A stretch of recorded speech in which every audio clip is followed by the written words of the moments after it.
Hello bachcho, let's see this question. So the question over here says incorrect statement is R. Option number A, renin is a proteolytic enzyme found in gastric juice of infants which helps in the digestion of milk proteins.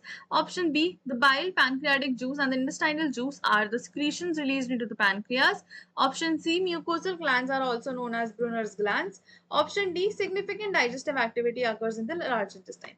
So question में पूछा है कि जो different options given है इन सब options में से incorrect statements कौन से हैं. So the key concept here is digestion. So digestion क्या होता है? हमारा डाइजेशन होता है कि हमारा जो फूड है उसको हम स्मॉलर पार्टिकल्स में ब्रेक डाउन करते हैं एंड यूटिलाइज करते हैं, उसको बेसिकली एब्जॉर्ब करते हैं जो उसमें चीजें प्रेजेंट होती हैं. जो हमारा डाइजेशन होता है ये हमारा होता है इन एलिमेंट्री कनाल और इसको हम डाइजेस्टिव ट्रैक्ट भी बोलते हैं. ये जो हमारी एलिमेंट्री कनाल होती है ये होती है हमारी माउथ से लेके हमारे एनस तक. तो ये हमारी पूरी एलिमेंट्री कनाल होती है. इसमें जो होते हैं मैकेनिकल मेथड्स होते हैं जिससे हम फूड का ब्रेक डाउन करते हैं एंड हमारे बायोकेमिकल मेथड्स होते हैं. सो अगर हम मैकेनिकल मेथड्स की बात करें तो मैकेनिकल मेथड्स में आते हैं हमारे जैसे कि chewing and churning of food. So chewing and churning जो होती है फूड की वो हमारे इस मेथड में आते हैं which is mechanical method. And जो हमारा अगर हम बायोकेमिकल मेथड की बात करें तो हमारा बायोकेमिकल मेथड में आते हैं जब हमारे एंजाइम्स इन्वॉल्व होते हैं जैसे कि सलाइवरी अमाइलेज. सो गिवन ऑप्शंस हैं, ऑप्शंस गिवन है, हम उन पर देख लेते हैं कौन सा ठीक ऑप्शन है और कौन सा हमारा इनकरेक्ट ऑप्शन है. सो ऑप्शन ए हमें गिवन है which is renin is a proteolytic enzyme. So renin बोला गया है ये एक प्रोटियोलाइटिक एंजाइम है एंड ये जो रेनिन होता है ये गैस्ट्रिक जूस में प्रेजेंट होता है छोटे बच्चों के विच इज इन्फेंट्स. सो इसमें बोला है कि ये इन्फेंट्स के गैस्ट्रिक जूस में प्रेजेंट होता है जो कि क्या करता है, हेल्प करता है in digestion of milk proteins. So easily, ताकि जो बच्चे हैं छोटे बच्चे हैं वो इजीली मिल्क प्रोटीन्स को डाइजेस्ट कर पाए इसलिए होता है. So yes this option here is correct. जो रेनिन होता है वो गैस्ट्रिक जूस में प्रेजेंट होता है एंड ये रेनिन को हम लोग काइमोजिन भी बोलते हैं. ये क्या करता है, ये डाइजेशन में हेल्प करता है एंड ये क्या करता है, इट कर्डल्स मिल्क. सो ये मिल्क को कर्डल करता है एंड ये जो होता है ये एसेंशियल होता है for proper digestion of milk in infants. So जब तक मिल्क इनमें कर्डल नहीं होगा वो डाइजेस्ट नहीं कर पाते. ऑप्शन नंबर बी हमें गिवन है which is the bile, pancreatic juice and intestinal juice are the secretions released into the pancreas. So इसमें बोला है कि जो bile है, जो हमारा pancreatic juice है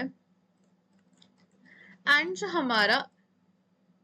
हमारा intestinal juice है, ये सब जो होते हैं ये हमारे रिलीज होते हैं into pancreas. So this option here is incorrect because ये जो तीनों प्रेजेंट होते हैं ये हमारे प्रेजेंट होते हैं. सो बेसिकली अगर हम बोलें तो तीनों प्रेजेंट होते हैं हमारे in small intestine and if हम इनके प्रोडक्शन की बात करें तो जो हमारा बाइल होता है वो हमारा लिवर में बनता है. So liver is the main organ जो कि प्रोड्यूस करता है बाइल को. एंड जो हमारा पैनक्रियाटिक जूस है ये हमारा प्रोड्यूस होता है बाय पैनक्रियास एंड देन ये चला जाता है हमारा स्मॉल इंटेस्टाइन्स में एंड इंटेस्टाइनल जूस जो होता है ये भी हमारा चला जाता है फर्दर इन ड्यूडेनम. सो ये सब तीनों हमारी जो चीजें हैं ये आती हैं हमारी स्मॉल इंटेस्टाइन्स में, ना कि पैनक्रियास में. ऑप्शन नंबर सी देख लेते हैं which is mucosal glands are also known as Brunner's glands. So इसमें बोला है कि जो हमारे म्यूकोसल ग्लैंड्स होते हैं सो ये म्यूकोसल ग्लैंड्स को जो है वो ब्रुनर्स ग्लैंड्स भी बोला जाता है. सो ब्रुनर्स ग्लैंड्स क्यों बोला जाता है देख लेते हैं. So this option here is incorrect, because जो ब्रूनर्स ग्लैंड होते हैं ये हमारे लोकेटेड होते हैं सब म्यूकोसा में, ना कि हमारे म्यूकोसल ग्लैंड में। सो ये सब म्यूकोसा में प्रेजेंट होते हैं। ऑप्शन नंबर डी देख लेते हैं, which is significant digestive activity occurs in the large intestine. तो इसमें बोला है कि जो हमारी लार्ज इंटेस्टाइन्स होती हैं उनमें हमारी सिग्निफिकेंट डाइजेस्टिव एक्टिविटीज जो हैं वो अकर होती हैं, वो वहां पे बेसिकली होती हैं। So this option here is incorrect, because हमारी लार्ज इंटेस्टाइन्स होती हैं ये जनरली अगर हम देखें तो ये एब्जॉर्प्शन में हेल्प करती हैं विटामिन्स के और इलेक्ट्रोलाइट्स के। सो ये हमारे विटामिन्स एंड हमारे इलेक्ट्रोलाइट एब्जॉर्प्शन में हेल्प करती हैं। एंड अपार्ट फ्रॉम दैट इनका और कोई सिग्निफिकेंट रोल नहीं होता है। सिग्निफिकेंट रोल अगर हम देखें तो वो होता है हमारा स्मॉल इंटेस्टाइन्स का। सो हमारी स्मॉल इंटेस्टाइन्स जो होती हैं वो हमारा एक सिग्निफिकेंट रोल प्ले करती हैं in digestive activities. So given options में से देख लेते हैं करेक्ट ऑप्शन कौन सा है।